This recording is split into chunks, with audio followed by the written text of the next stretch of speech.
Hey, David Raffoff here. In this video, I'm going to be talking about editors in IDEs. And this is kind of like a favorite question for software engineers, and is often like the icebreaker question when you meet a group of software engineers. Is like, hey, what's your favorite editor to use? And people have really strong opinions about this, and for good reason. There's a lot of variation, um, and some of these editors are very old, like Emacs or Vim are two common editors, and they've been around for a very long time. Some more recent examples would be like Atom or VS Code or maybe like Eclipse, just depending on what kind of work you're doing. But yeah, I just wanted to kind of just go into a higher level explanation of like, what an editor and IDE is, what it can do, why they're really cool, why people have strong opinions about them. And really, you'll have to, over your career, just like experiment with different ones. I think um, most programmers have tried a variety of IDEs, and even some of them support you can take one editor and have it do some things like another editor. So people are always kind of like mixing and matching a little bit with how they code. But anyway, the reason people care about it so much is because, for one thing, this is going to be the primary place you're doing your work while you're writing code. And there's a lot of great automated tools that you can build into your editor to really help you out. So, like some of the basic things are just, you can set it up so it's really easy to like run whatever it is you're working on and see whether it's working or not quickly. You can also do things like every time you save the code you're working on, if you've also written tests, you can have those tests run automatically, and you can see right away whether or not the code that you wrote has broken anything that's already there and has been tested, or also if it's passing the tests for with the new code that you wrote. Or you can even go ahead and write your tests, make sure that they don't work initially because there's no code to support them, and then fill in the implementation, the coding part, to make sure that whatever you write is actually causing the test to pass. So that's kind of one angle on it. Just really quick feedback loops on like both running your code and testing your code and knowing that you're not breaking your code. A couple other angles are you can bake in kind of best practices with your editor. So like, for example, you can have it give you feedback right away on whether or not what you're writing is just valid code that will run or not. But you can get more sophisticated. You can have it warn you if you're doing things that are not standard in the project. So like, you can set up rules about coding standards, like what's the maximum length of a line you want to have, what's the maximum number of like arguments you want to allow into a method, what's the maximum length of like a class that you're working on.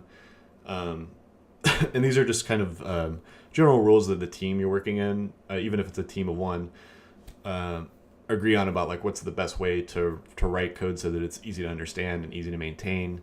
And to get automatic feedback on that's really awesome, because you're just constantly being reminded of, hey, maybe you're doing something a little bit against best practices here at this point, or against what the teams agreed to do. And that's great to have, because there are a lot of different opinions about how to do things. And so on a big team, you're bound to have conflicting opinions on almost everything. But one thing almost all software engineers can agree on is that having some standards better than having no standard. And your IDE or your editor can really help you out in that regard. And then some other cool things you can get with your editor IDE is you can get tools to help you improve your code. So for example, if you did get a warning about like a class being too big, like too many lines, depending on the language you're working in or whatever, you can find tools that'll help you, for example, like take a chunk of code and extract it out of like a long method or a long class or whatever, and move it into a new location that's either a new method or a new class or whatever it is. That the specific example isn't important, but it can basically make it easy for you to do the right thing at the right time. So it's kind of almost like a coach in some ways, and it's great the more you can set up those kinds of tools for yourself, especially as you're starting out. it's always good to get advice on kind of what best practices are and how to easily not just get warned that you're doing something that's not a best practice, but also have the tools available to make it easy to fix it and do it the right way. But yeah, so those are just some of the reasons that it's great to find an editor that works for you, find an IDE that works for you. Different people are going to have really different opinions, and they can be pretty strong about which one's the right one. But this is one of those funny like cultural things too, where it's really no matter what your opinion is, it's good to have an opinion on it.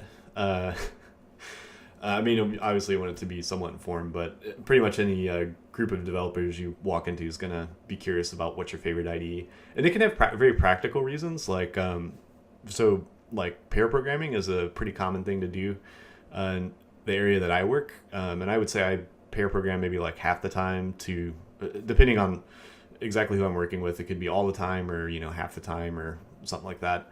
And so if you're bouncing back and forth on editing code, a practical thing is you want to be able to work in the same editor. So, you may have your favorite editor, and the person you're working with may have their favorite editor, and one of you may have to give in, and or you may have to trade off figuring out like which ones you want to work in, or maybe there's even like a third choice that's just more simple and vanilla that you decide to use when you work together. So yeah, it does have there's some practical side to this as well when you're working with other people. But anyway, yeah, that's kind of my advice on editors and IDEs. You might even just want to play around with 2 or 3 of them. I know if you're getting started, like Atom's a pretty easy one to start with, but it's also kind of bare bones. VS Code was one I was not expecting to like, and is actually pretty good. So I could recommend that one. And then as you get a little more comfortable, you might be interested in checking out like Vim or some editor that supports Vim or Vim-like behaviors. And then Emacs is another pretty popular one.